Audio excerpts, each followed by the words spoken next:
Good morning all of you. आज सभी को ऑनलाइन की क्लासेस में स्वागत है। आज हम अभिप्रेरणा की विशेषताओं पर बात करेंगे। पिछली कक्षा में हम लोग अभिप्रेरणा की परिभाषा, अर्थ एंड उसका इंट्रोडक्शन हम लोग देखे थे। आज कैरेक्टरिस्टिक ऑफ मोटिवेशन, अभिप्रेरणा की विशेषताओं पर बात करेंगे।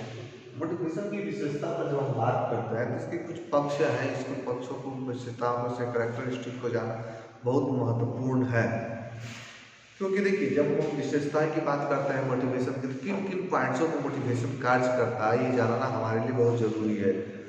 हर व्यक्ति की कुछ न कुछ आवश्यकताएं, नीड्स होती है, और उस नीड्स को जब हम बात करते हैं तो नीड्स के आधार पर मोटिवेट होता है। आप लोग सभी लोग जानते होंगे, माउंटेन मैन के बारे में जानते होंगे, या बहुत सारे लोग कैसे कैसे उन लोगों ने मोटिवेट हुआ। बहुत सारे लोग मोटिवेट हुए हैं, चाहे वो आपका पीटी उषा हो या बहुत सारे लोग मोटिवेट होकर कार्य किए हैं, चाहे जो अल्बर्ट एडिसन हो, ग्राहम बेल हो, या ऐसे ऐसे महान लोग हैं जो के बारे में बताना है कि आप मोटिवेट कैसे कैसे हुए हैं और उन्होंने नया इन्वेंशन, नया खोज किया। मोटिवेट ऐसे नहीं हो सकता, उसकी कुछ विशेषताएं हैं। जब विशेषताओं पर बात करेंगे तो मनोशारीरिक एवं आंतरिक प्रक्रिया ये बहुत इम्पोर्टेंट भूमिका निभाता है। मनुशारीरिक मतलब हमारा मन का जो शरीर है, हमने कोई चीज़ करने का सोच लिया, हमारी कुछ आवश्यकताएं, नीड्स जरूरी है, लेकिन मनोशारीरिक और आंतरिक प्रक्रिया अंदर से उसके प्रति इच्छा जागृत नहीं होगी तो आप मोटिवेट नहीं हो सकते हैं। जैसे आपको बहुत बड़ा क्रिकेटर बनना है, तो क्रिकेटर बनने के लिए आप फिजिकली, मनोशारीरिक रूप से आप कितना सही है, आंतरिक प्रक्रिया अंदर से कितना हौसला है आपके पास।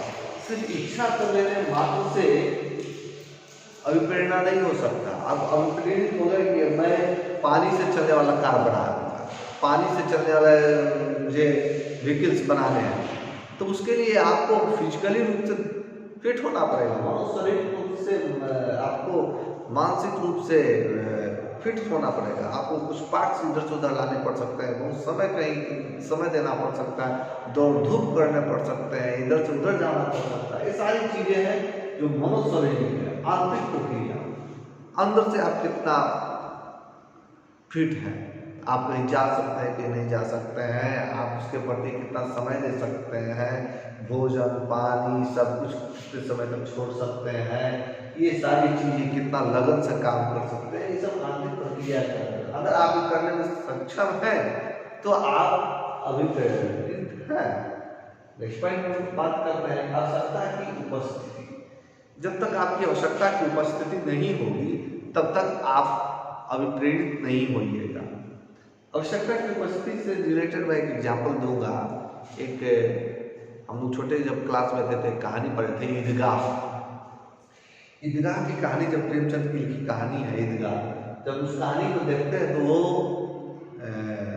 बालक होता है जो उसकी दादी माँ या नानी माँ जो भी होती है, वो अपनी नानी माँ को देखता है रोटी बनाने के लिए, और रोटी बनाने में जो समस्याएं उत्पन्न होती है उससे वो काफ़ी प्रभावित होता है। मोटिवेट होकर जब मोटिवेट होता है कि समस्याओं को कभी कैसे दूर किया जाए, तो जब ईदगाह में उस कहानी में प्रसंग है कि जब ईद आता है तो उसकी दादी या नानी जो भी रहती है वो उसको ईदी देती है, और जब ईदी देती है तो इस ईदी पर वो बालक कुछ नहीं खरीदता अपने लिए है, और उस बालक चिमटा खरीदता है और देखता है, मोटिवेट हो सकता है।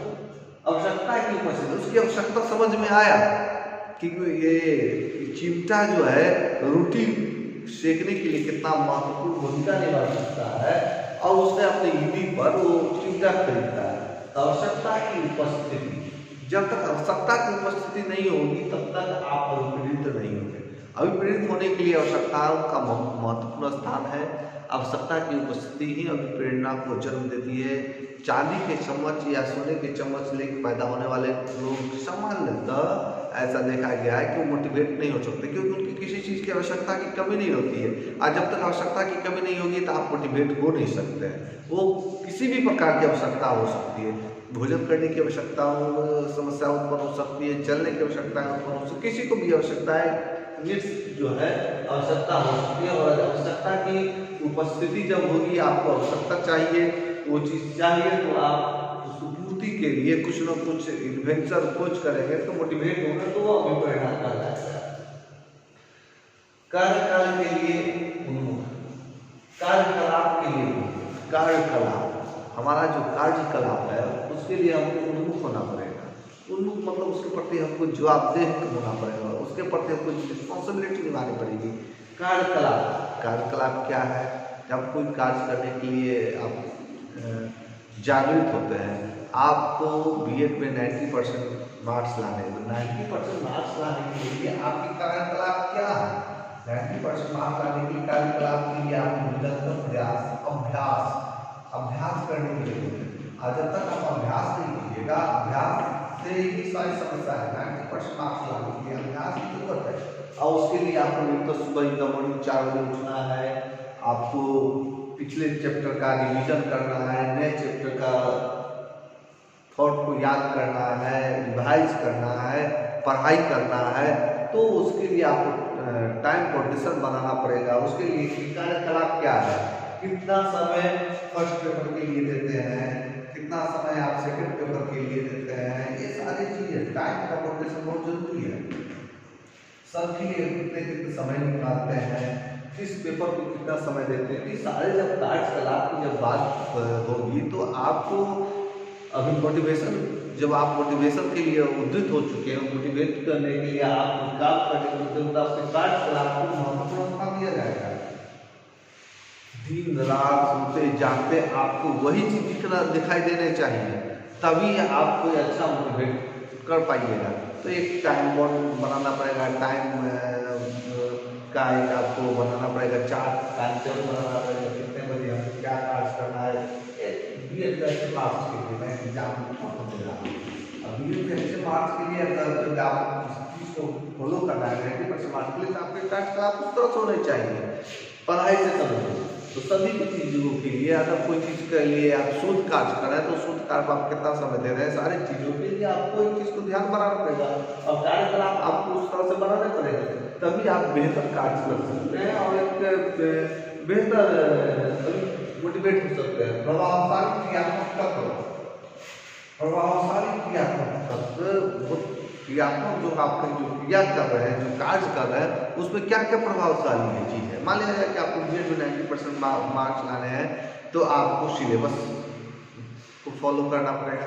सिलेबस के अकॉर्डिंग टू जो यूनिट है, उस यूनिट में क्या क्या पिछले कक्षाओं में आ चुका है, पहले जैसे पहले उस पर क्या क्या क्वेश्चन पूछे जा चुके हैं, कौन सा संभावित प्रश्न है, ये सारी चीज़ों को प्रभावशाली तरीके से आपको ध्यान देना पड़ेगा। आपके क्रियात्मक तत्व हो गया बीएड में 90% मार्क्स, उसमें प्रभावशाली तत्व क्या है? आने वाले क्वेश्चन, बैक क्वेश्चन, उसके बाद बेहतर करने के लिए कौन कौन से पॉइंट्स, कौन कौन से नोट्स बनाना, ये सारी चीज़ें प्रभावशाली क्रियात्मक तत्व के पार्ट्स हैं। नेक्स्ट विचार करते हैं क्रिया का चयन। क्रिया का चयन, आपने जो कार्य करना है उसमें किस तरह से उसको फॉलो करना है, कौन कौन से पॉइंट्स उसमें देने चाहिए। क्रिया का चयन क्या है करने, यानी बेहतर मार्क्स लाने के लिए क्या है। आपको एग्जाम में, जैसे हम सभी जानते हैं कि 3 घंटे एग्जाम में लिखने पड़ते हैं, तो सिर्फ थॉट पढ़ने, थिंकिंग, समय देने, सोचने, याद करने, अभ्यास करने मात्र से आप 90% मार्क्स नहीं ला सकते हैं। उसके लिए आपको 3 घंटे समय लिखने भी पड़ेंगे। तो जब एग्जाम में हमको 3 आवर्स लिखने पड़ते हैं, 3 आवर्स आपको लिखने का अभ्यास भी करना पड़ेगा। क्रिया का चयन, जब बीएड में 90% उसको एग्जाम में दे कर 90% मार्क्स लाना है, तो क्रिया का चयन में हमको 3 घंटे पढ़ने लिखने होंगे, क्या क्या क्वेश्चन आने हैं, रिपीट कितने समय में करना है, फिर क्या क्या नया, ये सारे क्रिया का चयन, कैसे बेहतर मार्क्स, डायग्राम तो बनाना है, उसमें अच्छे कॉपी पर लिखने भी होने चाहिए, तो सब क्रिया का चयन है। उसके बाद बात करते हैं अभिप्रेरणा की विशेषता, ये जन्मजात अर्जित होता है। जैसा कि हम जानते हैं कि कोई चीज बेहतर करना होता है, तो वो एक जन्मजात और अर्जित किया हुआ भाग है, तभी आप एक अच्छे, ये जन्मजाति और अर्जित किया हुआ होता है। अभी मोटिवेशन सबको ये मोटिवेट नहीं कर पाता है, कुछ खास ही लोग करते हैं मोटिवेशन होते हैं। तो ये एक जन्मजात और अर्जित प्रक्रिया है। अभिप्रेरणा की क्रिया का चयन करना महत्वपूर्ण है। अभिप्रेरणा की क्रिया का चयन करना महत्वपूर्ण है। हर कोई हर कार्य नहीं कर सकता, जैसा कि हम सभी कोई जानते हैं।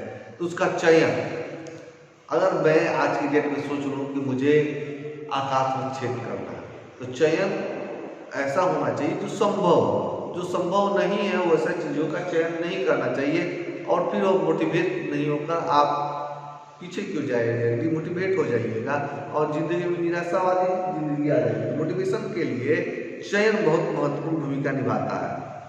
मैंने इस पॉइंट पर लिखा है, जरूरत नहीं है, आप नोट कर लें। चयन महत्वपूर्ण भूमिका निभाता है। आपने किन किन चीज़ों का चयन किया है, मोटिवेट होने के लिए आपका चयन क्या है।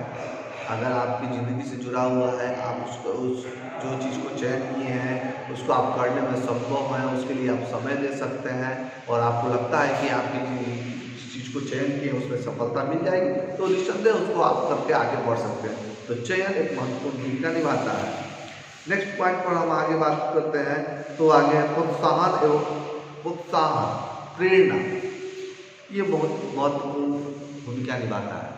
जैसा कि आप सभी लोग जानते हैं कि प्रोत्साहन की कितनी बहुत महत्वपूर्ण भूमिका है। अगर कोई व्यक्ति किसी चीज़ के लिए फीडबैक, अगर आप कोई अच्छा काम कर रहे हो और आपको पीछे से फीडबैक मिले कि अरे तुम तो बहुत अच्छा ही काम कर सकते हो, तुम में वो क्वालिटी है, तुम उस काम के लिए सक्षम हो, तो ये प्रोत्साहन बहुत महत्वपूर्ण भूमिका निभाता है। प्रेरणा, मोटिवेशन, कहीं से आप मोटिवेट हुए हैं, कहीं से आपको मिला है, आप करने में सक्षम है, कोई आपको प्रोत्साहित कर रहा है, माता पिता भाई बंधु, तो आप निस्संदेह उस काम को कर लीजिएगा।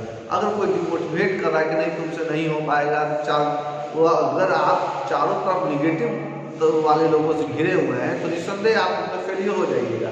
अगर आप किसी भी कार्य को करने में पॉजिटिव लोगों से जुड़े हुए हैं, आपको टाइम मोटिवेट करने के लिए तुमसे संभव है, तो निस्संदेह उस काम को करें। तो आज मैंने अभिप्रेरणा की विशेषता को देखा। आज के लिए इतना ही, धन्यवाद। कुछ सुझाव आपको हो या कोई समस्या हो तो निस्संदेह कमेंट बॉक्स में डालिए। आपका स्वागत है, धन्यवाद। आज